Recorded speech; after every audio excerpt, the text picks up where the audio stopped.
이은서의 아침은 항상 잿빛이었다. 29의 나이, 사회가 정해놓은 정년기라는 올가미에 갇혀 결혼은커녕 제대로 된 연애조차 해본 기억이 희미했다.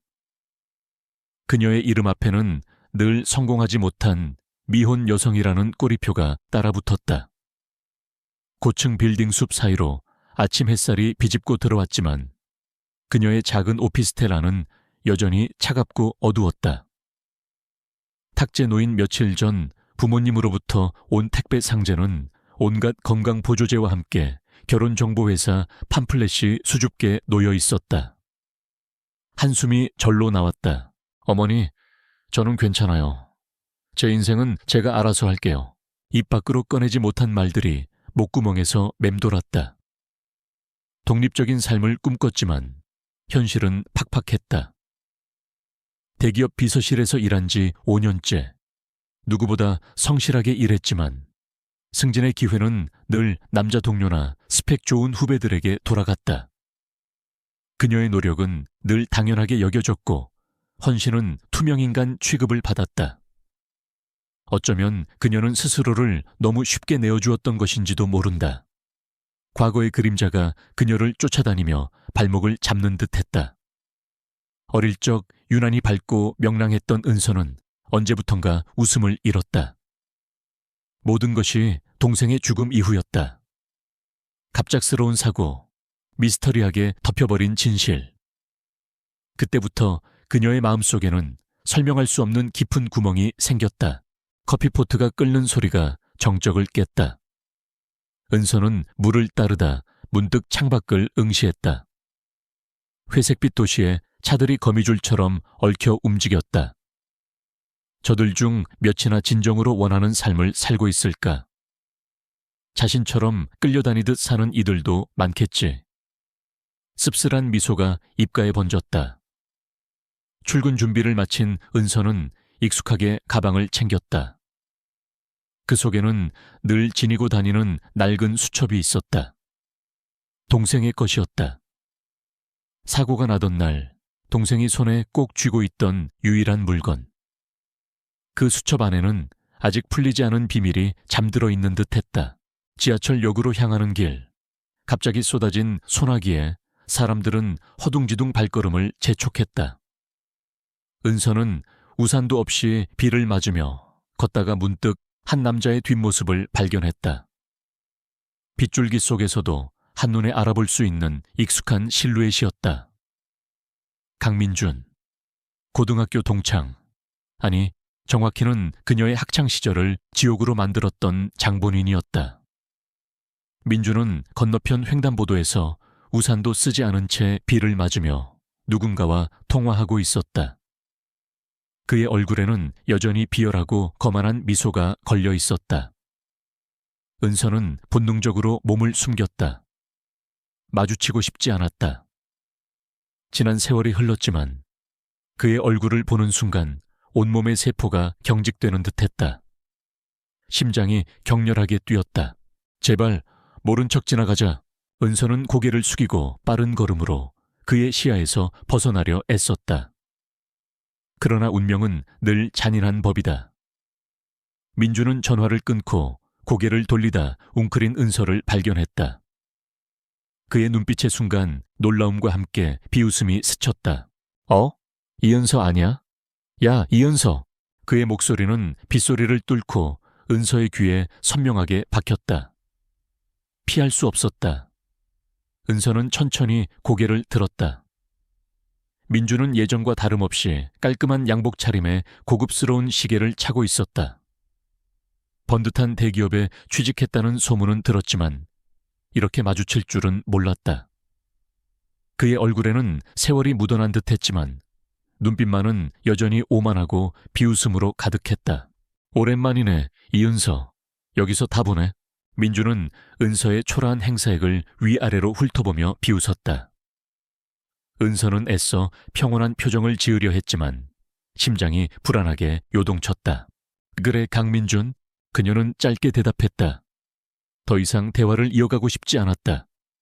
그러나 민주는 그럴 생각이 없는 듯했다. 야, 너 아직도 결혼 못했냐? 그 나이에 아직도 솔로야. 너 졸업할 때도 연애 한번 못 해봤잖아. 설마 아직도 그 꼴인 거야? 그의 말은 비수처럼 은서의 심장을 꿰뚫었다.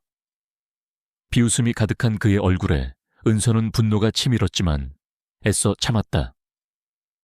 예전 같았으면 당장이라도 소리쳤을 것이다. 그러나 이제 그녀는 더 이상 어린아이가 아니었다. 상처받은 척하는 것조차 지겨웠다. 네가 상관할 바 아니잖아. 은서는 차분하지만 단호하게 말했다. 민준의 눈썹이 살짝 치켜 올라갔다. 그녀의 예상 밖의 반응에 잠시 당황한 듯했다. 뭐야, 너 좀 독해졌네. 옛날에는 말도 제대로 못하더니. 하긴 그 나이 먹도록 결혼도 못했으면 독해지는 것도 이해는 간다. 그는 조롱 섞인 웃음을 흘렸다. 은서는 주먹을 꽉 쥐었다. 비 오는 거리에서 사람들의 시선이 느껴졌다. 그녀는 더 이상 이 싸움을 이어가고 싶지 않았다. 갈제? 은서는 민준을 지나치려 했다. 하지만 민준은 그녀의 팔을 붙잡았다. 야, 어디 가려고? 어차피 너 갈 데도 없잖아. 너 아직도 혼자 밥 먹고 혼자 잠자고 그러는 거 아니야? 불쌍하다. 불쌍해. 그의 소나귀에 잡힌 팔이 아팠다. 은서는 인상을 찌푸리며 팔을 뿌리쳤다. 손대지 마. 그녀의 눈빛에 차가운 기운이 스쳤다. 민주는 순간 움찔했지만 이내 다시 비웃음을 되찾았다. 꼴의 자존심은 살아있네. 그래봤자 너는 평생 그렇게 살다 갈 거야. 변한 게 하나도 없네. 그의 마지막 말이 은서의 귓가에 맴돌았다. 변한 게 하나도 없다니. 그녀는 변하고 싶었다. 강해지고 싶었다. 하지만 과거의 그림자는 너무나도 깊게 드리워져 있었다. 민주는 자신의 말을 마친 뒤 픽 웃으며 우산을 펼쳐들고는 비 오는 거리 속으로 사라졌다. 마치 아무 일도 없었다는 듯 그는 늘 그렇게 타인의 고통을 아무렇지 않게 짓밟는 사람이었다. 은서는 멍하니 서서 그의 뒷모습을 바라봤다. 비는 여전히 그녀의 어깨를 적시고 있었다. 빗물인지 눈물인지 모를 액체가 그녀의 뺨을 타고 흘러내렸다. 오래된 상처가 다시 터진 듯 쓰라렸다. 강민준. 그 이름은 그녀에게 악몽과 같았다. 고등학교 시절 그는 부유한 집안 배경과 잘생긴 외모를 이용해 학교를 장악했다. 그의 표적이 된 은서는 매일같이 언어폭력과 조롱에 시달려야 했다. 가장 고통스러웠던 것은 동생의 죽음 이후였다. 민주는 친구들과 함께 동생의 죽음을 비웃고 은서의 불행을 조롱거리로 삼았다. 그때 은서는 결심했다. 더 이상 그들에게 약한 모습을 보이지 않겠다고. 하지만 오랜 시간이 흘렀음에도 그의 조롱은 여전히 그녀를 무너뜨렸다. 회사에 도착한 은서는 축축한 옷을 갈아입고 애써 아무렇지 않은 듯 업무를 시작했다. 그러나 민준과의 우연한 만남은 그녀의 마음을 걷잡을 수 없이 흔들었다. 점심시간이 되어서야 겨우 마음을 진정시킨 은서에게 어머니에게서 전화가 걸려왔다. 은서야, 엄마가 너 이번 주말에 선자리 하나 잡았다. 아주 좋은 집안 자제인데 놓치면 안 돼. 어머니의 목소리에는 기대감이 가득했다. 은서는 한숨을 쉬었다. 엄마, 저 선 볼 생각 없다고 몇 번을 말해요. 네가 선을 안 보면 언제 결혼할 건데. 그 나이에 아직도 그렇게 혼자 있을 거야. 엄마가 너 걱정돼서 그래. 일단 나가봐. 후회 안 할 거야. 어머니의 강경한 태도에 은서는 더 이상 반박할 수 없었다. 그녀는 지쳐 있었다. 늘 그녀의 삶에 간섭하고 그녀의 행복을 그녀의 방식대로 정의하려는 부모님과의 갈등도 그녀를 힘들게 하는 요인 중 하나였다. 어쩌면 이 선자리가 이 지긋지긋한 현실에서 벗어날 수 있는 탈출구가 될 수도 있을까. 막연한 기대감과 함께 깊은 회의감이 밀려왔다. 그녀는 결국 어머니의 뜻에 따르기로 했다. 알았어요, 엄마. 나갈게요. 그래, 내 딸. 잘 생각했어. 아주 멋진 분이니 예쁘게 하고 나가야 한다. 강남 최고급 호텔에서 저녁 식사야. 절대 늦으면 안 돼. 어머니는 신이 나서 전화를 끊었다. 은서는 휴대폰을 내려놓으며 창밖을 바라봤다. 빌딩 그림자가 길게 드리워진 오후, 그녀의 마음은 더욱 복잡해졌다. 선자리. 그 낯선 단어가 주는 압박감은 생각보다 컸다. 그녀는 과연 이 자리에서 무엇을 얻을 수 있을까? 그리고 그녀의 마음속 깊이 자리한 동생의 죽음에 대한 풀리지 않는 미스터리는 언제쯤 해결될 수 있을까? 어쩌면 이 선자리는 그녀의 삶을 뒤흔들 또 다른 시작일지도 모른다는 불길한 예감이 스쳤다. 그녀는 아직 알지 못했다. 이 평범해 보이는 선자리가 자신의 과거와 미래, 그리고 강민준이라는 악몽 같은 존재와 얽혀 거대한 운명의 소용돌이를 불러올 것이라는 것을. 그녀의 삶은 이제 막 예측 불가능한 방향으로 틀어지기 시작한 참이었다. 강남의 최고급 호텔, 더 헤리티지의 스카이라운지. 통유리창 너머로 서울의 야경이 보석처럼 펼쳐져 있었다. 화려하지만 차분한 조명 아래 은서는 긴장한 채 테이블에 앉아 있었다. 어머니의 성화에 못 이겨 평소 입지 않던 실크 블라우스와 스커트를 차려입었지만 여전히 어색함이 감돌았다. 맞선 상대는 아직 오지 않았다. 그녀는 창밖을 내다보며 불안한 시선을 던졌다. 이런 곳은 그녀에게 너무나도 이질적인 공간이었다. 마치 다른 세상에 온 듯한 느낌이었다. 그때 등 뒤에서 나지막하지만 위험 있는 목소리가 들려왔다. 이은서 씨 되십니까? 은서는 깜짝 놀라 뒤를 돌아봤다. 눈앞에 서 있는 남자는 마치 영화 속에서 튀어나온 듯한 비현실적인 존재감을 풍겼다. 완벽하게 재단된 다크 그레이 수트는 그의 넓은 어깨와 탄탄한 몸을 더욱 돋보이게 했다. 매끄럽게 넘긴 머리카락 아래로 날카로우면서도 깊이 있는 눈빛이 그녀를 향하고 있었다.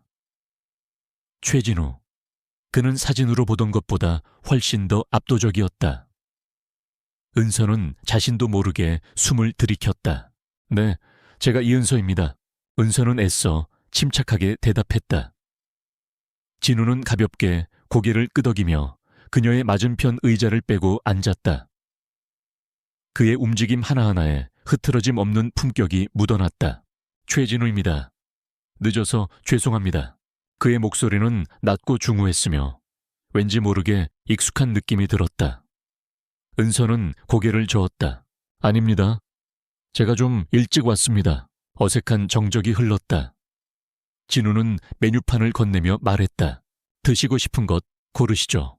은서는 얼떨결에 메뉴판을 받아들었지만 고급스러운 요리 이름들은 눈에 들어오지 않았다. 그녀는 진우를 슬쩍 훔쳐봤다. 그는 시선을 피하지 않고 그녀를 바라보고 있었다. 그의 시선은 날카로웠지만 이상하게도 불쾌하지 않았다. 오히려 그녀의 심장이 빠르게 뛰기 시작했다. 아무거나 괜찮습니다. 그녀는 겨우 입을 열었다. 진우는 미소를 지으며 직원을 불렀다. 저희 둘 다 셰프 추천 코스로 부탁드립니다. 그의 부드러운 미소는 차가운 첫인상과는 또 다른 매력을 가지고 있었다. 은서는 그의 미소에 마음 한구석이 간질거리는 것을 느꼈다. 어쩌면 이 남자는 생각보다 괜찮은 사람일지도 모른다. 잠시나마 그녀의 마음속에 희미한 기대감이 피어올랐다. 식사가 시작되고 두 사람은 어색하게 대화를 이어갔다. 진우는 주로 은서에게 질문을 던졌고 은서는 짧게 대답했다. 그의 질문들은 일반적인 맞선 자리와는 달랐다. 직업이나 가족 관계보다는 그녀의 취미, 가치관, 그리고 미래에 대한 생각 등을 물었다. 그는 그녀의 대답을 진지하게 경청했다. 이은서 씨는 어떤 꿈을 가지고 계십니까? 진우의 질문에 은서는 잠시 생각에 잠겼다. 꿈. 그녀는 언제부턴가 꿈을 꾸는 것을 잊고 살았다. 동생의 죽음 이후 그녀의 삶은 현실의 팍팍함과 과거의 그림자에 짓눌려 있었다. 저는 그저 평범하게 살고 싶습니다. 그리고 잃어버린 것을 찾고 싶습니다. 그녀의 목소리에 미묘한 슬픔이 묻어났다. 진우는 그녀의 눈을 깊이 들여다봤다.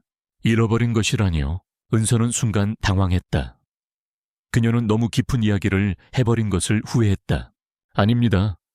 그냥 잊고 싶은 과거 같은 것입니다. 그녀는 서둘러 말을 돌렸다.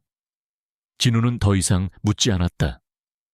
대신 그는 자신의 이야기를 하기 시작했다. 그의 이야기는 화려한 CEO의 삶과는 거리가 멀었다. 어릴 적 어려웠던 환경, 아버지의 갑작스러운 죽음, 그리고 어린 나이에 회사를 물려받아 겪어야 했던 고난들. 그의 목소리에는 차분했지만 깊은 고독과 책임감이 느껴졌다. 은서는 그의 이야기에 점차 귀를 기울였다. 그들의 대화는 점차 자연스러워졌다.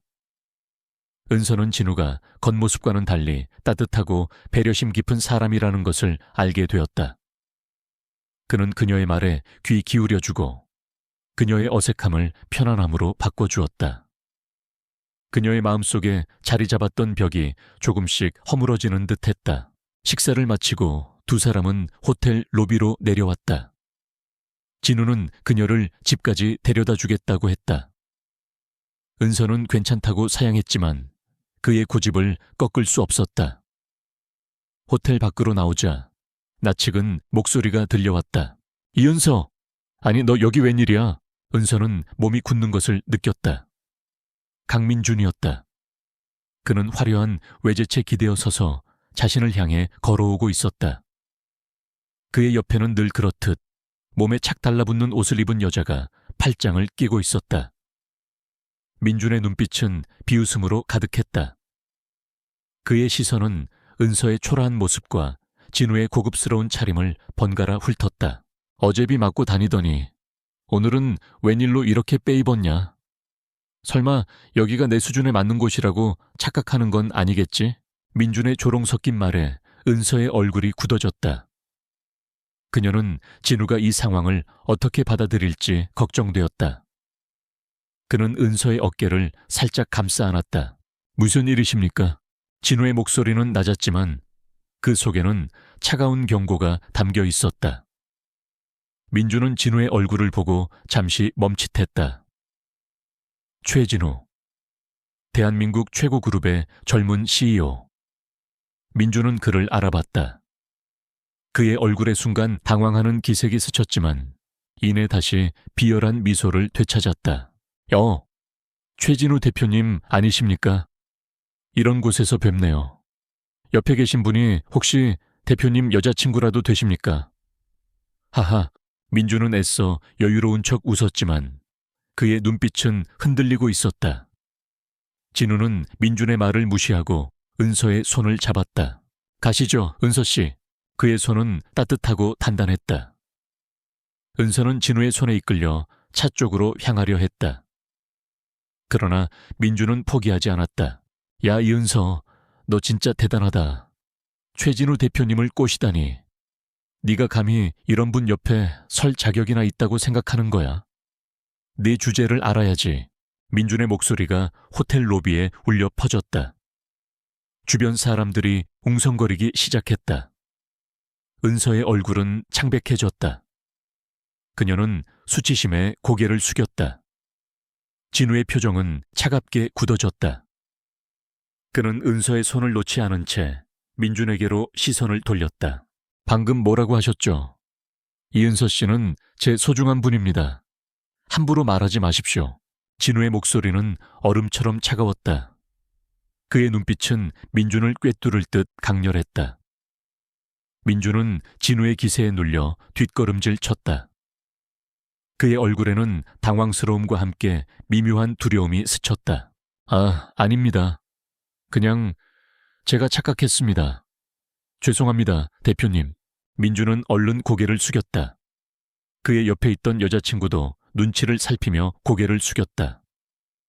진우는 더 이상 민준에게 시선을 주지 않고 은서의 손을 잡고 차로 향했다.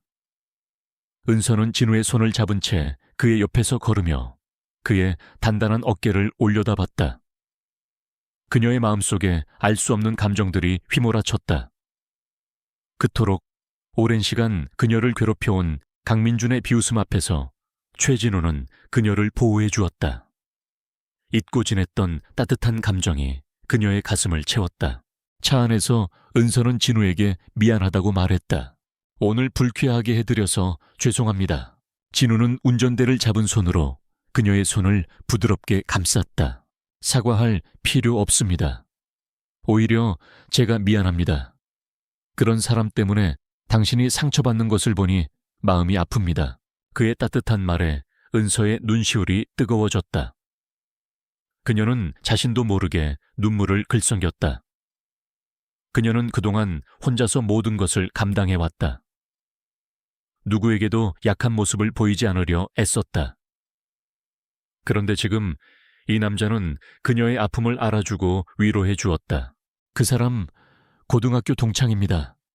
그때도 저를 많이 괴롭혔습니다. 동생의 일로도 은서는 결국 참지 못하고 동생 이야기를 꺼냈다. 그녀의 목소리는 떨렸다.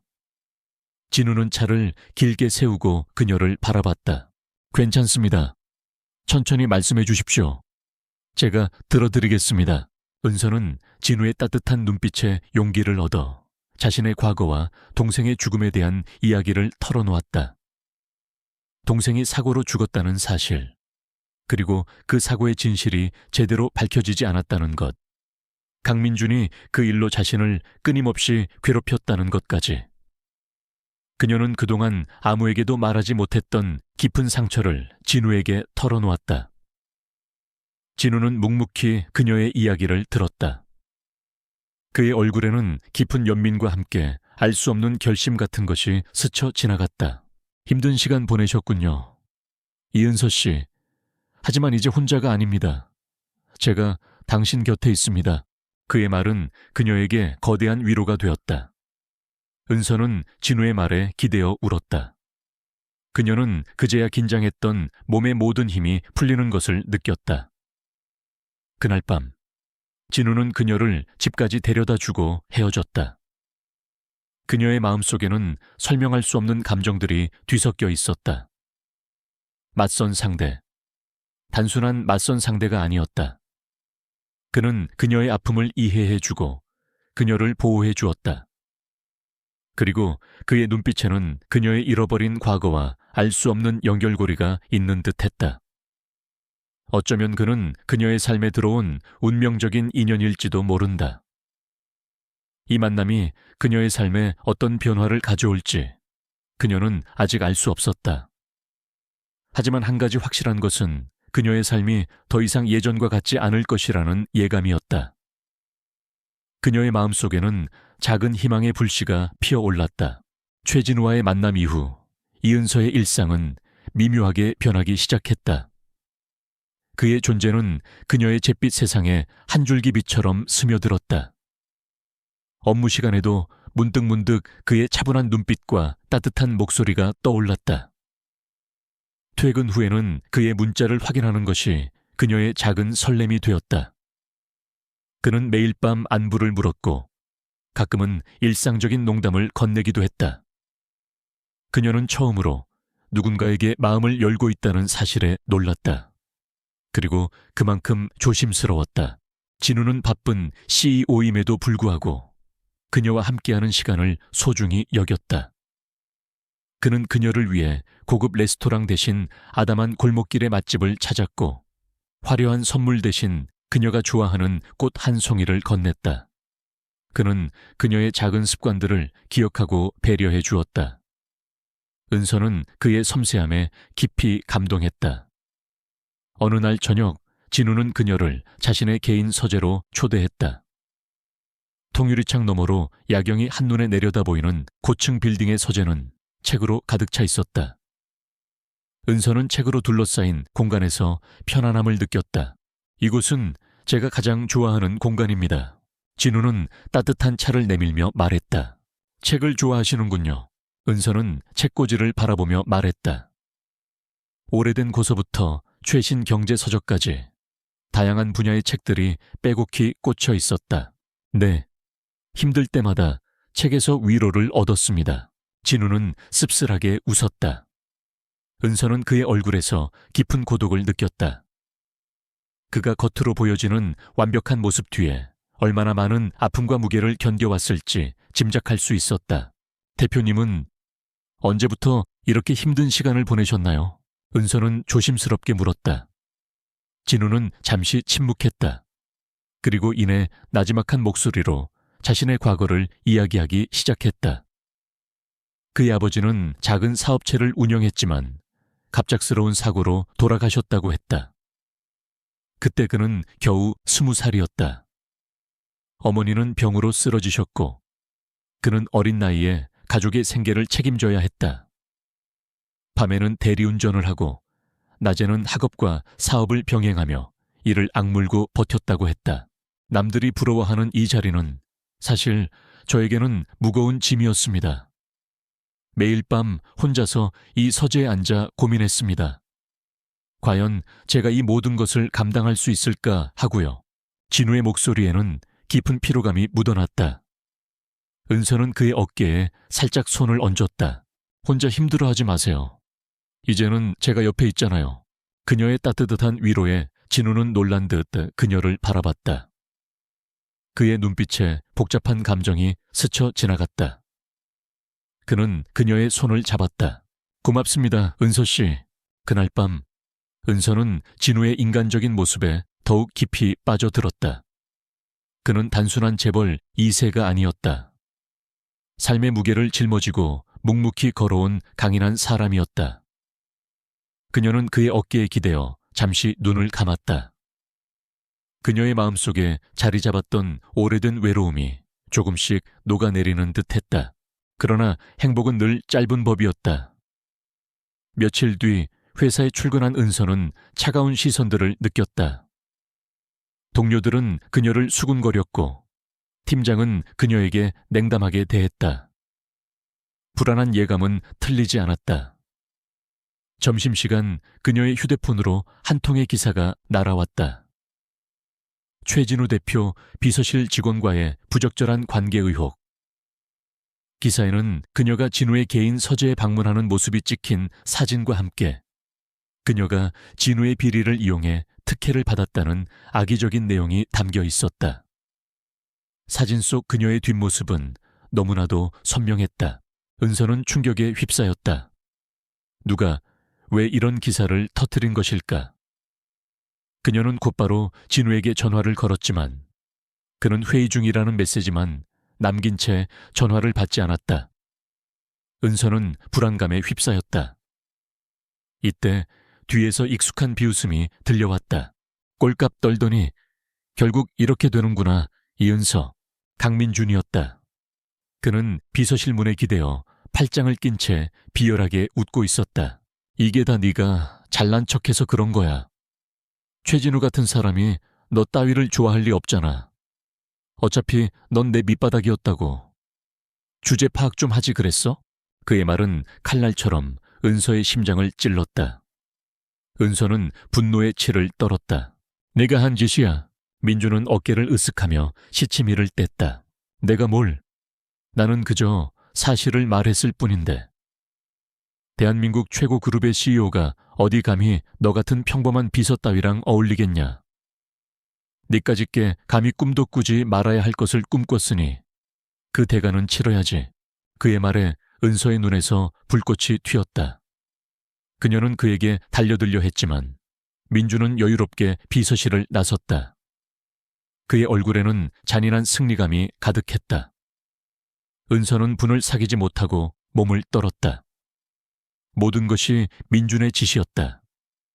그가 그녀를 망가뜨리려는 의도를 가지고 접근했다는 것을 이제야 깨달았다. 그녀는 복잡한 머리를 부여잡았다. 민준은 어떻게 그녀와 진우의 관계를 알았으며 어떻게 서재에서의 사진을 찍을 수 있었을까? 그때 진우에게서 전화가 걸려왔다. 그의 목소리에는 분노와 함께 미안함이 섞여 있었다. 은서 씨, 괜찮습니까? 제가 바로 처리하겠습니다. 걱정하지 마세요. 대표님, 이게 어떻게 된 일이에요? 강민준이, 일단 진정하세요. 제가 나중에 다 설명해 드리겠습니다. 당분간은 출근하지 마세요. 제가 사람을 보내 당신을 안전한 곳으로 모실 겁니다. 진우의 단호한 목소리에 은서는 겨우 진정할 수 있었다. 그녀는 그의 지시대로 짐을 챙겼다. 얼마 후 진우가 보낸 사람들이 그녀를 안전가옥으로 데려갔다. 은서는 그곳에서 하루 종일 뉴스를 지켜봤다. 기사는 일파만파 퍼져나갔고 진우의 그룹 주가는 폭락했다. 언론은 그를 비난했고 그는 공개적으로 사과문을 발표해야 했다. 은서는 자신이 진우에게 엄청난 피해를 주었다는 생각에 괴로웠다. 그날 저녁 진우가 은서를 찾아왔다. 그의 얼굴에는 피곤함과 함께 깊은 우려가 드리워져 있었다. 미안합니다, 은서 씨. 제가 당신을 위험에 빠뜨렸습니다. 아니에요, 대표님. 오히려 제가 아닙니다. 당신은 아무 잘못 없습니다. 이건 강민준이 꾸민 짓입니다. 그 자식은 제가 당신과 가까워지는 것을 참지 못했습니다. 그리고 이 일은 단순한 스캔들이 아닙니다. 강민준은 오래전부터 제 회사에 접근하려고 했습니다. 그는 제 아버지의 죽음과도 관련이 있을지도 모릅니다. 진우의 말에 은서는 충격을 받았다. 그의 아버지의 죽음? 그것이 강민준과 관련이 있다니. 그녀의 머릿속에서 여러 조각들이 맞춰지기 시작했다. 동생의 죽음, 그리고 진우 아버지의 죽음. 두 사건 사이에 어떤 연결고리가 있는 것일까? 무슨 말씀이세요, 대표님? 강민준이 대표님 아버지의 죽음과 관련이 있다니요? 진우는 차분하게 설명했다. 그의 아버지가 사고로 돌아가셨을 때 회사는 갑작스러운 자금난에 시달렸다고 했다. 그때 강민준의 아버지가 투자자로 나섰지만 사실은 회사를 잠식하려는 의도였다는 것이다. 진우는 그때부터 강민준의 아버지와 은밀한 싸움을 벌여왔다고 했다. 그리고 최근 강민준은 진우의 그룹에 신사업 투자를 명목으로 접근하려 했으나 진우가 이를 거절하자 은서와의 스캔들을 터뜨려 복수를 꾀한 것이었다. 그들은 제가 당신에게 마음을 열었다는 것을 이용했습니다. 제가 당신을 보호하려 할수록 그들은 저를 더 쉽게 공격할 수 있다고 생각했겠죠. 진우의 목소리에는 분노가 서려 있었다. 은서는 복잡한 감정에 휩싸였다. 그녀는 자신의 동생의 죽음에 대한 진실을 찾기 위해 발버둥 쳤지만 그 진실이 이렇게 거대한 음모와 얽혀 있을 줄은 상상조차 하지 못했다. 그리고 강민준이 이 모든 악행의 중심에 있었다는 사실에 몸서리쳤다. 그럼 제 동생의 죽음도 강민준과 관련이 있을까요? 은서는 희미한 희망을 품고 진우에게 물었다. 진우는 그녀의 눈을 깊이 들여다봤다. 저도 그 부분을 의심하고 있습니다. 강민준은 오래전부터 제 아버지의 사업을 방해하려 했습니다. 혹시 당신의 동생이 어떤 중요한 사실을 알게 된 것은 아닐까요? 이은서 씨, 우리 함께 이 모든 것을 밝혀냅시다. 제가 당신을 돕겠습니다. 진우의 단호한 결심에 은서는 용기를 얻었다. 그녀는 더 이상 혼자가 아니었다. 그녀는 진우의 손을 잡았다. 그의 손은 따뜻하고 든든했다. 함께라면 어떤 어려움도 헤쳐나갈 수 있을 것 같았다. 그녀의 마음속에서 복수심과 함께 진실을 향한 강한 열망이 불타올랐다. 강민준. 그가 저지른 모든 악행을 밝혀내고 자신의 동생과 진우 아버지의 억울함을 풀어줘야 했다. 이 싸움은 이제 개인적인 복수를 넘어선 거대한 정의 구현의 싸움이 되었다. 그날 밤 은서와 진우는 함께 앉아 지난 일들을 되짚었다. 진우는 자신의 변호사와 사설 탐정팀을 동원해 강민준과 그의 아버지의 과거 행적을 조사하기 시작했다. 은서는 자신이 알고 있는 동생의 흔적들을 그에게 알려주었다. 낡은 수첩, 동생이 남긴 작은 메모들, 그리고 그와 관련된 모든 기억들을 꺼내놓았다. 그녀는 진우의 눈을 바라보며 말했다. 대표님, 제가 대표님께 짐이 되는 것은 아닌지. 진우는 그녀의 말을 가로막았다. 절대 아닙니다. 당신은 제게 짐이 아니라 함께 이 길을 걸어갈 동반자입니다. 그리고 저는 당신을 믿습니다. 우리 함께 모든 진실을 밝혀내고 강민준에게 합당한 대가를 치르게 할 겁니다. 그의 확신에 찬 목소리에 은서의 불안감은 사라졌다. 그녀는 진우의 손을 잡았다. 그들의 눈빛에는 강한 연대감과 함께 뜨거운 결의가 담겨 있었다. 이 싸움은 이제 시작이었다. 그들은 서로에게 의지하며 거대한 음모의 실체를 파헤치기 위한 첫걸음을 내디뎠다. 그리고 그 길의 끝에는 어떤 진실이 기다리고 있을지 아무도 알 수 없었다. 은서와 진우는 각자의 자리에서 강민준과 그의 배후 세력을 파헤치기 시작했다. 진우는 자신의 막강한 인맥과 자금력을 동원했고, 은서는 자신이 오랫동안 품고 있던 동생의 낡은 수첩과 흐릿한 기억의 조각들을 맞춰나갔다. 그들의 협력은 시너지를 발휘하며 숨겨진 진실의 실마리를 하나둘씩 찾아냈다. 진우의 사설 탐정팀은 강민준의 아버지, 강태식 회장의 과거 행적을 집중적으로 조사했다. 강태식 회장은 겉으로는 성공한 사업가였지만 뒷세계에서는 온갖 불법적인 수단을 동원해 부를 축적해온 인물이었다. 특히 진우 아버지의 회사에 투자자라는 명목으로 접근해 회사를 집어삼키려 했던 과거가 다시금 드러났다. 그 과정에서 진우의 아버지가 갑작스러운 사고로 돌아가신 것이 단순한 사고가 아닐 수 있다는 강력한 의심이 제기되었다. 진우는 아버지의 사고 당시 보고서와 증언들을 다시 살펴보며 미심쩍은 부분들을 발견했다. 은서는 동생의 수첩을 다시 펼쳤다. 낡고 바랜 수첩 속에는 동생의 삐뚤빼뚤한 글씨체로 알 수 없는 숫자와 기호들이 빼곡히 적혀 있었다. 그리고 수첩 맨 마지막 장에는 찢겨나간 듯한 흔적과 함께 흐릿하게 남아있는 KMJ라는 이니셜이 눈에 들어왔다. 강민준, 은서는 심장이 얼어붙는 것을 느꼈다. 동생의 죽음에 강민준이 직접적으로 연루되어 있을 가능성이 더욱 높아졌다. 어느 날 저녁, 은서는 진우와 함께 진우 아버지의 사고 현장을 다시 찾아갔다. 낡고 잊혀진 공장 부지였다. 그곳은 이제 폐허처럼 변해 있었지만 은서는 여전히 차가운 공기 속에서 그날의 비극을 느낄 수 있었다. 진우는 깊은 슬픔에 잠긴 채 사고 현장을 둘러봤다. 그때 은서의 시선이 한쪽 구석에 놓인 낡은 철제 상자에 닿았다. 먼지가 가득했지만 왠지 모르게 끌리는 느낌이었다. 은서는 상자를 열었다. 그 안에는 오래된 문서들과 함께 녹슨 공구들이 들어있었다.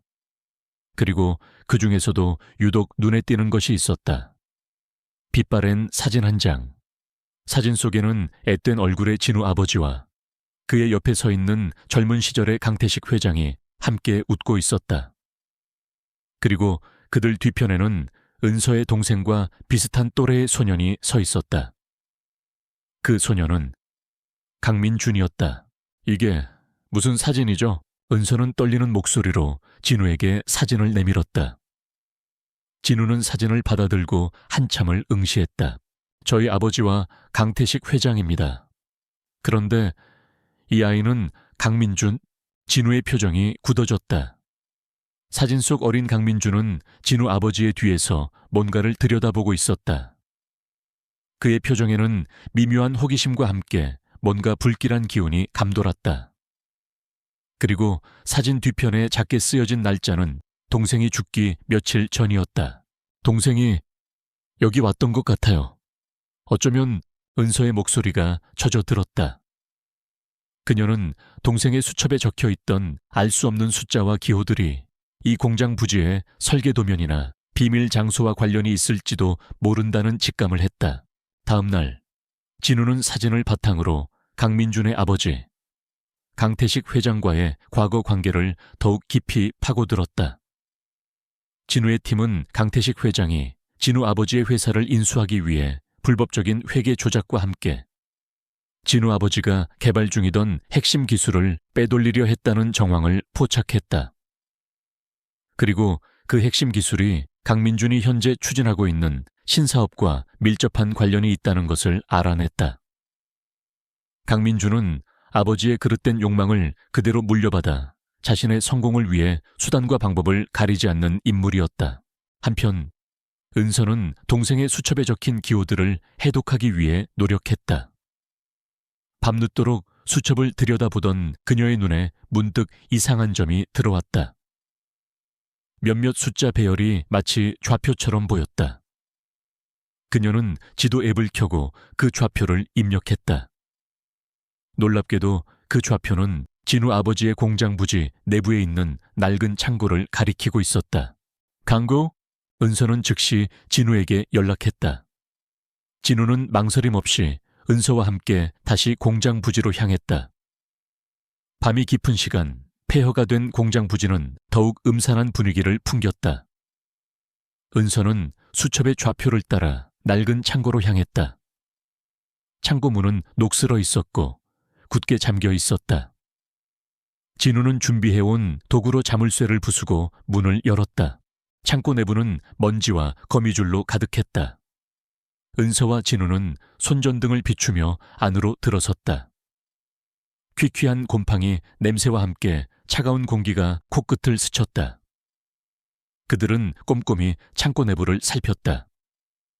그때 진우의 시선이 한쪽 벽면에 닿았다.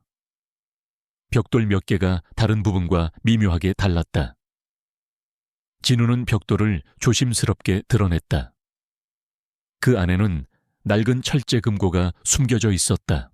금고는 꽤 견고하게 만들어져 있었지만 진우는 전문가의 도움을 받아 금고를 열었다.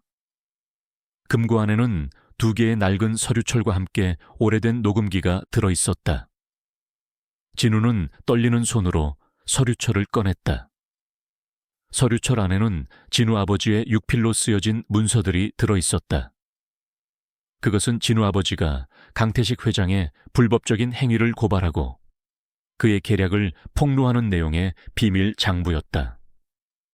그리고 또 다른 서류철에는 그 핵심 기술을 빼돌리려는 강태식 회장의 구체적인 계획과 증거들이 담겨 있었다. 그리고 녹음기. 진우는 재생 버튼을 눌렀다. 낡은 녹음기에서 지지직거리는 소리와 함께 누군가의 목소리가 흘러나왔다. 강 회장님, 이렇게까지 하셔야겠습니까? 이건 명백한 불법입니다. 그것은 진우 아버지의 목소리였다. 그리고 이어서 들려오는 다른 목소리. 초회 사장, 순순히 넘기면 될 것을. 고집 피우다간 당신뿐만 아니라 당신 가족까지 위험해질 수 있어. 당신 아들, 최진우도 잘 알지?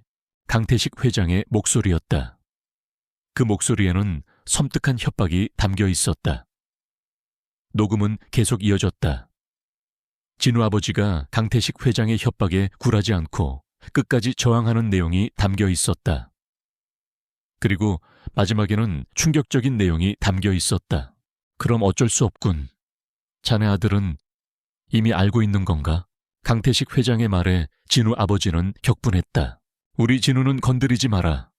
이 비열한 자식, 그리고 이어서 들려오는 둔탁한 소리, 비명소리, 그리고 마지막으로 녹음기가 꺼지는 소리. 은서와 진우는 충격에 휩싸였다. 이 녹음은 진우 아버지의 죽음이 단순한 사고가 아니라 강태식 회장의 계획적인 살인임을 명백히 보여주고 있었다. 그리고 강민준이 어린 나이에 이 모든 것을 알고 있었을 가능성도 배제할 수 없었다. 아버지, 진우는 녹음기를 든 채 주저앉았다. 그의 얼굴에는 분노와 슬픔, 그리고 배신감이 뒤섞여 있었다.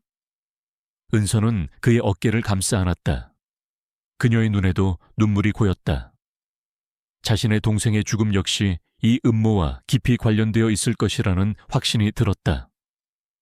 강민준의 이니셜 KMJ는 동생이 이 모든 비밀을 알게 된 후 남긴 마지막 경고였을지도 모른다. 그때 창고 밖에서 희미한 발소리가 들려왔다. 은서와 진우는 서로를 바라봤다. 누군가 오고 있었다. 그들은 급히 금고를 닫고 몸을 숨겼다. 창고 문이 열리고 한 무리의 사람들이 들어왔다.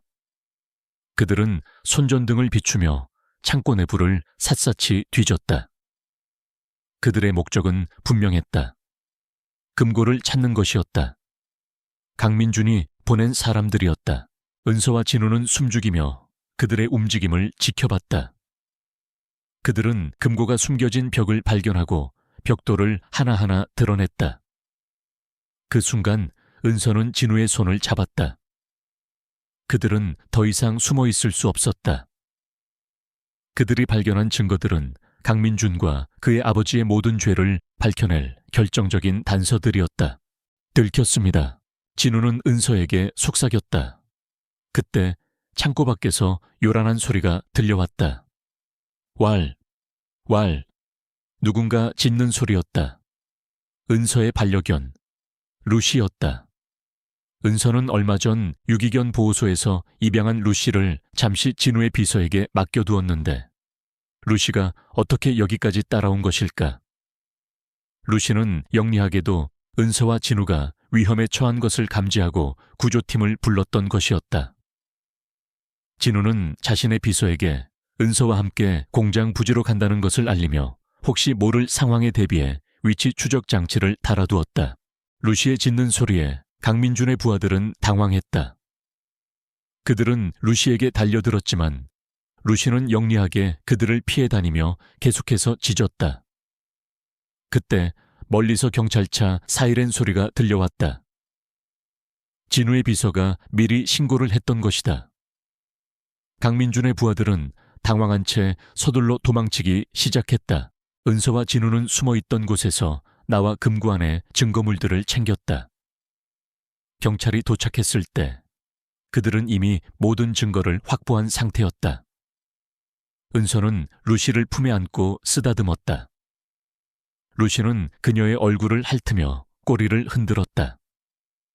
그녀의 충직한 동반자, 루시는 위험한 순간에 그들을 구원해준 천사였다. 경찰 조사를 마친 후 은서와 진우는 안전가옥으로 돌아왔다.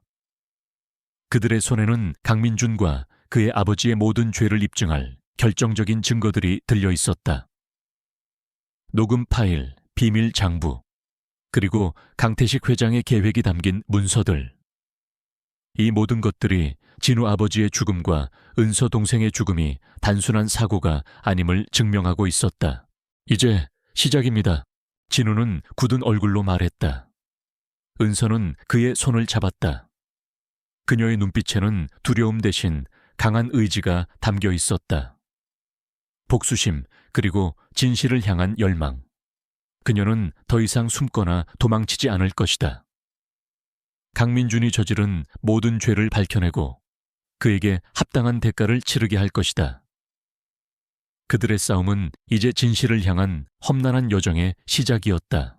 증거를 확보한 은서와 진우는 강민준과 그의 아버지 강태식 회장을 상대로 한 방역을 준비했다. 그들의 첫 번째 목표는 언론을 통해 진실을 공론화하고 검찰의 정식 수사를 이끌어내는 것이었다. 진우는 자신의 명예를 걸고 이 싸움에 뛰어들었고 은서는 동생의 억울함을 풀기 위해 모든 것을 걸었다. 진우는 언론과의 긴급 기자회견을 열었다. 그는 담담하지만 강렬한 목소리로 강민준이 터뜨린 스캔들이 조작된 것임을 밝히고 강태식 회장의 불법적인 사업 확장과 자신의 아버지의 죽음에 얽힌 진실을 폭로했다. 특히 은밀하게 확보한 녹음 파일과 비밀 장부의 내용을 일부 공개하며 단순한 기업 비리를 넘어선 살인과 은폐의 가능성을 제기했다. 기자회견장은 순식간에 술렁였다. 진우의 폭로는 한국 사회 전체를 뒤흔드는 거대한 파장을 일으켰다.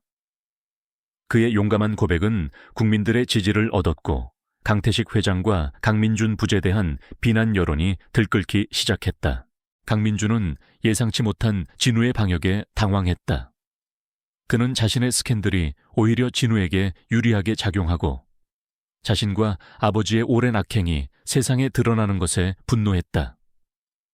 강민주는 자신의 인맥을 총동원하여 언론 보도를 막고 진우를 비난하는 여론을 형성하려 했지만 이미 기울어진 대세를 뒤집기에는 역부족이었다. 그의 과거 학창시절 악행들까지 폭로되기 시작하면서 그는 순식간에 사회의 공적이 되었다. 이 모든 상황을 지켜보던 강태식 회장은 분노에 휩싸였다. 그는 아들 강민준을 불러 거세게 질책했다. 멍청한 놈, 내가 일을 그렇게 처리하라고 가르쳤더냐. 내 놈 때문에 아버지 평생 쌓아온 공든탑이 무너지게 생겼다. 아버지, 죄송합니다. 제가 너무 안이했습니다. 하지만 저 최진우 놈이 감히 이렇게 나올 줄은. 닥쳐, 이대로 가만히 있을 수는 없다. 최진우 그 자식, 그리고 그 비서까지 입을 다물게 해야 해. 강태식 회장의 눈빛은 살기로 가득했다. 그는 잔인하고 냉혹한 인물이었다. 그는 자신의 오랜 비밀이 세상에 드러나는 것을 막기 위해 어떤 일이든 할 준비가 되어 있었다. 그는 신복들을 불러 은서와 진우에게 압력을 가하고 필요하다면 제거할 계획까지 세웠다. 은서는 진우의 기자회견 이후 더욱 철저한 보호를 받았다. 그녀는 혹시 모를 위험에 대비해 안전가옥에 머물렀지만 진실을 밝히려는 의지는 더욱 강해졌다. 그녀는 진우와 함께 검찰에 출두하여 자신과 동생의 이야기를 자세히 진술했다.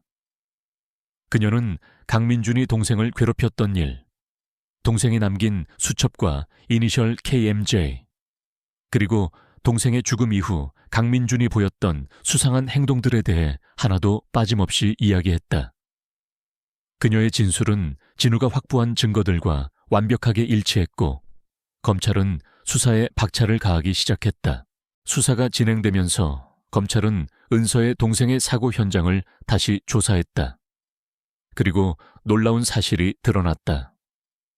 사고 현장에 남아있던 차량의 블랙박스 영상이 복구되었는데 거기에는 사고 직전 강민준의 차량이 있었고 그 차에서 강민준이 내리는 모습이 찍혀 있었다.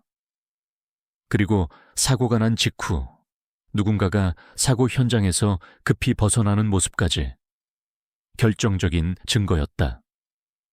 강민준은 동생의 죽음에 직접적으로 연루되어 있었다.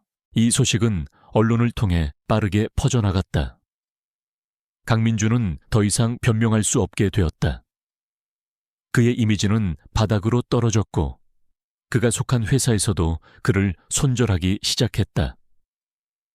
강태식 회장은 아들을 감싸려 애썼지만 여론의 비난은 거셌다. 궁지에 몰린 강민준은 결국 은서를 찾아왔다. 그는 은서가 머무는 안전가옥의 위치를 알아내고 한밤중에 찾아왔다. 은서는 문 밖에서 들려오는 초인종 소리에 불안감을 느꼈다. 진우는 출장 중이었고 그녀는 루시와 단둘이 있었다. 문 밖에서는 강민준의 거칠고 위협적인 목소리가 들려왔다. 이은서, 문 열어. 너 이 빌어먹을 년이 감히 날 이렇게 만들어? 너 때문에 내 인생이 망가지게 생겼잖아. 당장 문 열어. 은서는 루시를 품에 안고 몸을 떨었다. 루시는 낮게 으르렁거렸다. 그녀는 문을 열어줄 수 없었다. 그때 강민준이 발로 문을 걷어찼다. 쿵, 쿵. 문이 흔들렸다. 은서는 비명을 지르려 했지만 목소리가 나오지 않았다. 루시는 문을 향해 맹렬하게 짖기 시작했다. 왈왈왈. 루시의 짖는 소리는 강민준의 행동을 잠시 멈추게 했다. 그때 은서의 휴대폰이 울렸다. 진우였다. 은서 씨, 괜찮습니까? 제가 지금 그쪽으로 가고 있습니다. 문 열어주지 마세요. 진우의 목소리에 은서는 겨우 정신을 차렸다. 그녀는 진우에게 강민준이 와 있다고 알렸다. 진우는 더욱 격앙된 목소리로 말했다. 절대 문 열어주지 마세요. 제가 곧 도착합니다. 루시, 잘하고 있어. 진우는 루시의 이름을 부르며 격려했다. 루시는 진우의 목소리를 알아들은 듯 더욱 힘껏 지저댔다. 강민주는 루시의 짖는 소리에 짜증이 난 듯 문을 더 거칠게 걷어찼다. 문이 부서질 듯 흔들렸다. 그때 안전가옥의 경비원들이 달려왔다. 루시의 짖는 소리를 듣고 달려온 것이었다. 거기 누굽니까? 당장 물러서시오. 경비원들의 목소리에 강민주는 당황한 듯 잠시 멈칫했다. 그는 자신의 계획이 틀어졌음을 직감했다. 그는 경비원들에게 욕설을 퍼붓고는 서둘러 자리를 떠났다. 은서는 안도의 한숨을 내쉬었다. 얼마 후 진우가 도착했다. 그는 은서가 안전한 것을 확인하고 나서야 겨우 안심했다. 미안합니다, 은서씨. 제가 당신을 혼자 두었습니다. 아니에요. 대표님 덕분에 무사했어요. 루시도요. 은서는 진우의 품에 안겼다. 그의 따뜻한 온기가 그녀의 불안한 마음을 진정시켰다. 루시는 진우의 다리에 몸을 비비며 꼬리를 흔들었다. 다음 날 강민주는 검찰에 소환되었다. 그는 모든 혐의를 부인하며 오리발을 내밀었다. 하지만 검찰은 이미 확보한 증거들과 은서의 진술을 토대로 그를 압박했다. 특히 블랙박스 영상과 동생의 수첩, 그리고 진우가 확보한 강태식 회장의 비밀 장부는 강민준의 거짓말을 모두 무력화시켰다. 결국 강민준은 더 이상 버티지 못하고 자신이 동생의 죽음과 관련되어 있음을 시인했다. 그러나 그는 여전히 자신의 아버지는 무관하다고 주장했다. 그는 자신이 우발적으로 동생을 밀쳤고 그것이 사고로 이어진 것이라고 거짓말했다. 그는 또한 진우 아버지의 사고 현장에서 자신의 아버지가 아니라 자신이 있었다고 주장했다. 그는 모든 죄를 자신에게 뒤집어 이으려는 듯했다. 아마도 강태식 회장이 자신의 아들을 이용해 모든 죄를 회피하려 했을 것이다. 하지만 검찰은 강민준의 진술을 믿지 않았다. 그들은 강태식 회장이 이 모든 음모의 배후에 있다는 강력한 증거를 가지고 있었다. 진우 아버지의 녹음 파일, 강태식 회장의 불법적인 사업 확장 기록, 그리고 그의 신복들의 진술까지. 검찰은 강태식 회장에 대한 강제 수사에 착수했다. 강태식 회장은 자신의 계획이 틀어지고 아들까지 위험에 처하자 분노에 휩싸였다. 그는 최후의 발악으로 진우의 회사에 대한 대대적인 공격을 감행했다.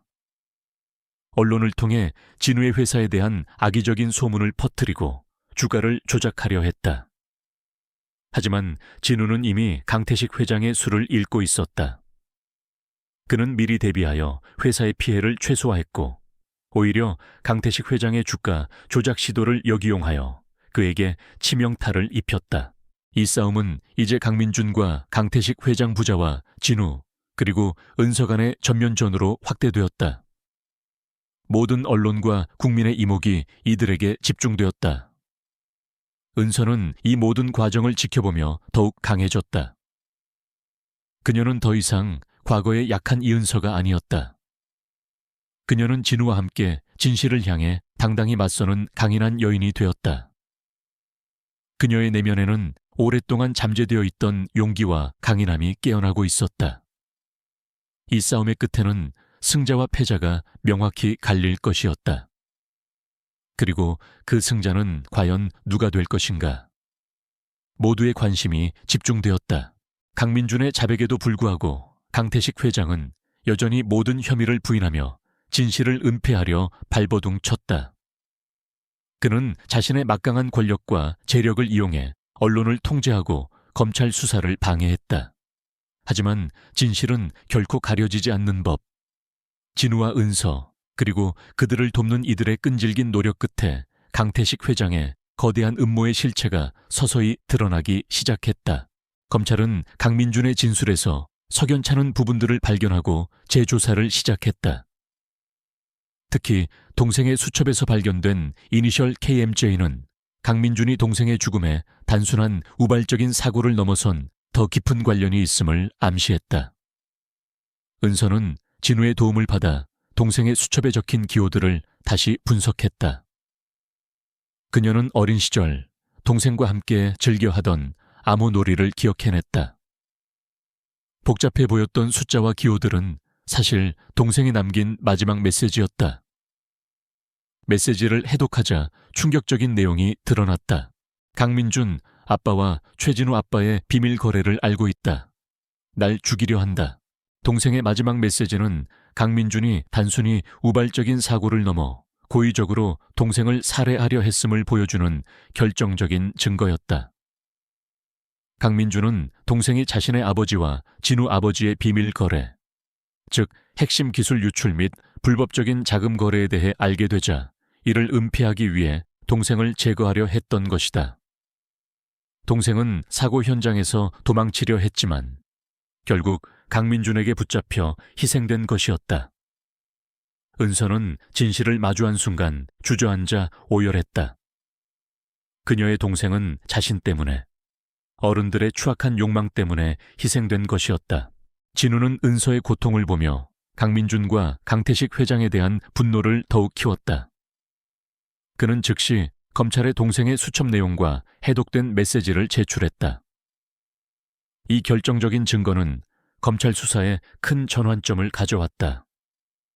검찰은 강민준에게 살인 혐의를 적용했고 강태식 회장이 이 모든 음모를 지시하고 은폐하려 했다는 증거들을 속속들이 찾아냈다. 강태식 회장이 진우 아버지의 핵심 기술을 빼돌리기 위해 고용한 연구원들의 진술, 불법적인 자금 흐름을 추적한 결과 등 모든 퍼즐 조각이 맞춰지기 시작했다. 강태식 회장은 더 이상 물러설 곳이 없었다. 그는 자신의 모든 것을 걸고 최후의 발악을 준비했다. 그는 자신의 신복들을 동원해 은서와 진우를 납치하려 했다. 그의 목표는 증거를 없애고 두 사람의 입을 영원히 막는 것이었다. 어느 날 밤, 은서와 진우는 함께 저녁 식사를 하고 돌아오는 길이었다. 비가 내리고 있었고 골목길은 어두웠다. 그때 검은색 승합차 한 대가 그들 앞에 갑자기 멈춰 섰다. 차에서 건장한 남자들이 쏟아져 나왔다. 그들은 은서와 진우를 향해 달려들었다. 윤서, 괴진우, 가자. 은서는 비명을 지르려 했지만 한 남자가 그녀의 입을 틀어막았다. 진우는 은서를 보호하려 사투를 벌였지만 역부족이었다. 그들은 은서와 진우를 승합체에 태우려 했다. 그때 어둠 속에서 번개처럼 나타난 그림자가 남자들에게 달려들었다. 루시였다. 은서와 진우는 안전 문제로 루시를 집에 두고 나왔지만 루시는 영리하게도 그들을 미행하고 있었던 것이다. 루시는 맹렬하게 남자들의 다리를 물어뜯고 지저댔다. 남자들은 루시의 예상치 못한 공격에 당황했다. 그들이 루시를 제압하려 하는 사이 진우는 간신히 몸을 빼내 은서를 끌어안고 필사적으로 도망쳤다. 루시는 그들을 향해 달려들던 남자들 중 한 명의 다리를 세게 물고 놓아주지 않았다. 그의 고통스러운 비명소리가 골목에 울려 퍼졌다. 젠장, 저 개를 치워. 남자들은 루시를 떼어내려 애썼지만 루시는 결코 물러서지 않았다. 그때 저 멀리서 경찰차 사이렌 소리가 들려왔다. 진우가 이전에 비서에게 보낸 긴급 신호가 작동한 것이었다. 강태식 회장의 계획은 또다시 수포로 돌아갔다. 남자들은 당황한 채 루시를 뿌리치고 황급히 승합차를 타고 도주했다. 경찰이 도착했을 때 은서와 진우는 간신히 안도의 한숨을 내쉬었다. 루시는 은서의 품에 안겨 꼬리를 흔들었다. 그녀의 몸에는 작은 상처가 있었지만 그녀의 눈빛은 여전히 초롱초롱했다. 루시는 그들의 생명의 은인이었다. 이 사건은 강태식 회장의 잔인한 본성을 다시 한번 보여주었고 검찰은 그에 대한 체포영장을 발부했다. 강태식 회장은 도피를 시도했지만 진우의 정보망과 검찰의 끈질긴 추적 끝에 결국 공항에서 체포되었다. 그의 체포 소식은 전국을 떠들썩하게 만들었다. 강태식 회장과 강민준은 법정에 섰다. 재판은 치열하게 진행되었다. 강태식 회장 측 변호인단은 모든 혐의를 부인하며 진우와 은서가 꾸며낸 이야기라고 주장했다. 하지만 검찰은 압도적인 증거들을 제시했다. 진우 아버지의 녹음 파일, 비밀 장부, 핵심 기술 유출 증거, 그리고 은서 동생의 수첩과 블랙박스 영상까지. 모든 증거는 강태식 회장과 강민준의 죄를 명백히 입증했다. 특히 은서의 증언은 법정을 숙연하게 만들었다. 그녀는 떨리는 목소리로 어린 시절 동생과의 추억, 동생이 얼마나 착하고 순수했는지, 그리고 그가 강민준에게 어떤 방식으로 괴롭힘을 당했고 결국 어떻게 희생되었는지 담담하게 이야기했다. 그녀의 진술은 많은 사람들의 눈시울을 붉게 만들었다. 강민준은 은서의 증언을 듣는 내내 고개를 숙이고 있었다. 그의 얼굴에는 더 이상 비열한 미소도 오만함도 없었다. 그는 그저 초라하고 비참한 모습으로 앉아있을 뿐이었다. 최종 변론에서 진우는 강태식 회장의 탐욕과 강민준의 잔혹함이 두 가족의 삶을 어떻게 파괴했는지 역설했다. 그는 정의가 반드시 실현되어야 함을 강조하며 더 이상 이런 비극이 반복되어서는 안 된다고 호소했다.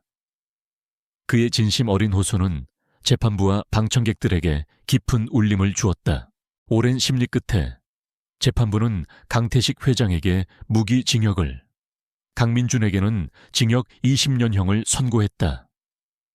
그들은 자신들이 저지른 죄에 대한 합당한 대가를 치르게 되었다.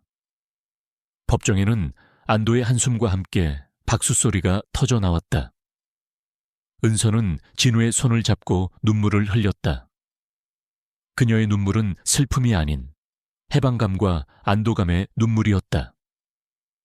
오랜 시간 그녀의 마음을 짓눌렀던 거대한 짐이 드디어 내려놓아지는 순간이었다. 재판이 끝난 후 은서는 동생의 묘비를 찾아갔다. 그녀는 묘비 앞에서 동생에게 그동안의 이야기를 들려주었다. 오빠, 이제 다 끝났어. 너의 억울함 내가 다 밝혀냈어. 이제 편히 쉬어.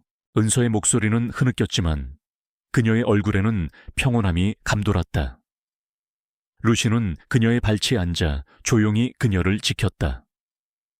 진우는 그녀의 옆에 서서 묵묵히 그녀를 위로했다. 그는 그녀의 손을 잡았다. 그들의 손에는 서로에 대한 깊은 신뢰와 사랑이 담겨 있었다.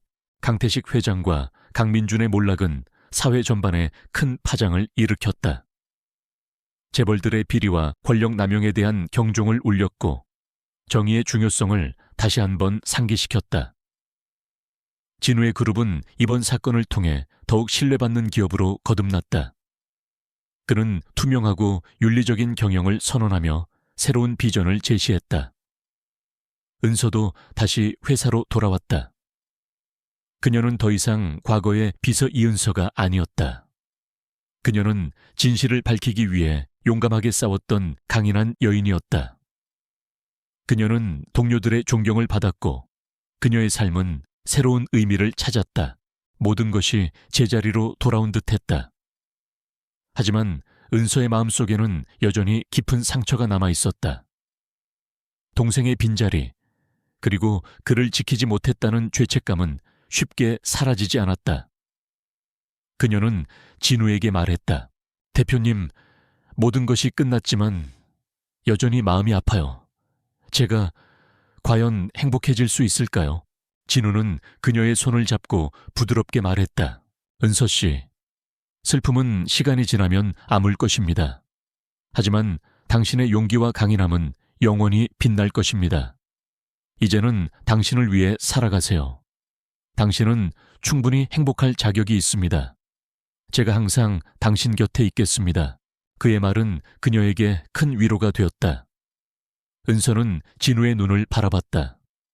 그의 눈빛에는 변함없는 사랑과 지지가 담겨 있었다. 그녀는 알았다. 슬픔은 그녀의 일부가 되었지만 이제는 그 슬픔을 안고 나아갈 수 있다는 것을. 그녀는 더 이상 혼자가 아니었다. 그녀에게는 진우가 있었고 루시가 있었으며 그녀를 지지하는 많은 사람들이 있었다. 그녀의 삶은 이제 새로운 시작을 향해 나아가고 있었다. 시간은 흐르고 계절은 몇 번이나 바뀌었다. 이은서의 삶은 비로소 평온과 안정을 되찾았다. 강민준과 강태식 회장이 저지른 악행의 그림자는 여전히 그녀의 기억 속에 남아 있었지만 그들은 더 이상 그녀의 삶을 지배할 수 없었다. 정의는 실현되었고 그녀의 동생은 비록 돌아올 수 없지만 그의 억울함은 세상에 밝혀졌다. 그녀는 이제 슬픔을 딛고 앞으로 나아갈 준비가 되었다. 최진우는 그녀의 곁에서 묵묵히 버팀목이 되어주었다. 그의 사랑은 은서의 상처를 치유하는 가장 따뜻한 빛이었다. 그는 더 이상 차가운 카리스마를 가진 CEO만이 아니었다. 은서에게 그는 마음을 기댈 수 있는 연인이자 삶의 동반자였다. 그들의 관계는 역경 속에서 더욱 단단해졌다. 언론의 스포트라이트와 사회의 시선 속에서도 그들은 서로를 향한 믿음을 잃지 않았다. 어느 가을날 진우는 은서를 데리고 한적한 바닷가 마을로 여행을 떠났다. 그곳은 진우가 어릴 적 아버지와 자주 찾았던 곳이라고 했다. 작은 항구에는 낡은 어선들이 정박해 있었고 바다 내음이 섞인 시원한 바람이 불어왔다. 두 사람은 말없이 해변을 거닐었다. 파도 소리가 그들의 발자취를 따라왔다. 은서 씨, 이곳에 오면 마음이 편안해집니다. 아버지와의 추억이 가득한 곳이거든요. 진우의 목소리에는 아련한 그리움이 묻어났다. 은서는 그의 손을 잡았다. 이제는 슬픈 추억만이 아니겠죠. 좋은 추억도 많이 만들어야죠. 진우는 미소 지으며 은서의 손을 더욱 꽉 잡았다. 그들은 함께 노을 지는 바다를 바라봤다. 붉게 물든 하늘과 바다가 어우러져 한 폭의 그림 같았다. 그때 진우가 주머니에서 작은 상자를 꺼냈다. 상자 안에는 영롱하게 빛나는 반지가 들어있었다. 이은서 씨, 저와 평생을 함께 해주겠습니까? 진우는 진심을 담아 고백했다. 은서는 눈물을 글썽이며 고개를 끄덕였다. 그녀의 삶은 고통과 역경의 연속이었지만 결국 그녀는 진정한 사랑과 행복을 찾았다. 그녀는 이제 더 이상 외롭지 않았다. 그녀의 곁에는 진우가 있었고 그녀의 동생도 어딘가에서 그녀의 행복을 빌어줄 것이라고 믿었다. 결혼식은 소박하지만 따뜻하게 진행되었다. 많은 언론의 관심에도 불구하고 진우는 화려한 호텔 대신 조용한 성당에서 결혼식을 올리기로 했다. 은서는 순백의 드레스를 입고 진우의 손을 잡았다. 그녀의 얼굴에는 행복한 미소가 가득했다. 하객들 중에는 은서의 부모님과 진우의 어머니, 그리고 몇몇 가까운 친구들이 자리하고 있었다. 은서의 부모님은 딸의 행복한 모습을 보며 눈물을 흘렸다. 그들은 이제 더 이상 은서의 결혼에 대해 걱정하지 않았다. 그녀는 이미 충분히 강하고 행복한 사람이었다. 결혼 생활은 은서에게 새로운 기쁨을 가져다 주었다. 진우는 바쁜 와중에도 그녀를 위한 시간을 만들었고 그녀의 작은 행복을 소중히 여겼다. 그들은 서로에게 의지하며 삶의 고난들을 함께 헤쳐나갔다. 은서는 직장 생활을 계속하며 자신의 능력을 인정받았다. 그녀는 이제 단순히 비서가 아닌 회사의 중요한 프로젝트를 담당하는 핵심 인력이 되었다. 그녀는 자신의 경험을 바탕으로 사회에 긍정적인 영향을 미치기 위해 노력했다. 특히 그녀는 비슷한 아픔을 가진 사람들을 돕기 위한 재단을 설립하는 데 진우와 함께 힘을 모았다.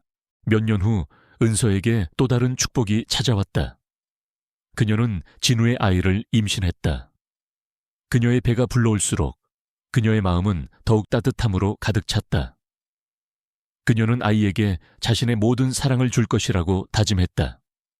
그리고 아이에게는 자신의 동생처럼 억울하고 슬픈 일이 생기지 않도록 이 세상을 더욱 정의롭고 따뜻하게 만들겠다고 다짐했다. 어느 날 오후 은서는 따스한 햇살 아래 루시와 함께 공원을 산책하고 있었다.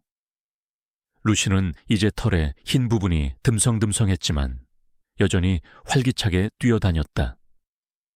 그녀는 루시의 머리를 쓰다듬었다. 루시는 자신의 생명을 구해준 은인이자 가족의 일원이었다. 루시가 없었다면 그녀와 진우는 진실을 밝혀내지 못했을 것이다. 그녀의 시선이 공원 한쪽 벤치에 앉아있는 한 남자에게 닿았다. 그는 휠체어에 앉아 있었고 그의 옆에는 나이든 여인이 그를 보살피고 있었다.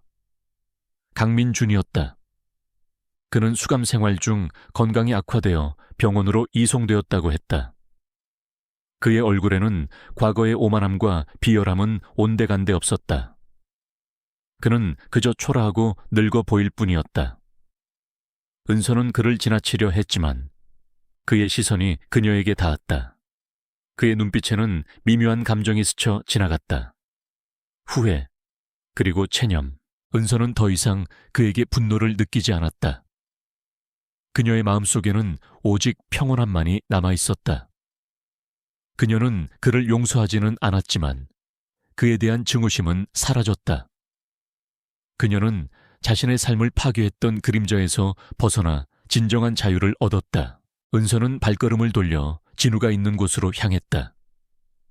진우는 아이가 태어날 방을 꾸미고 있었다.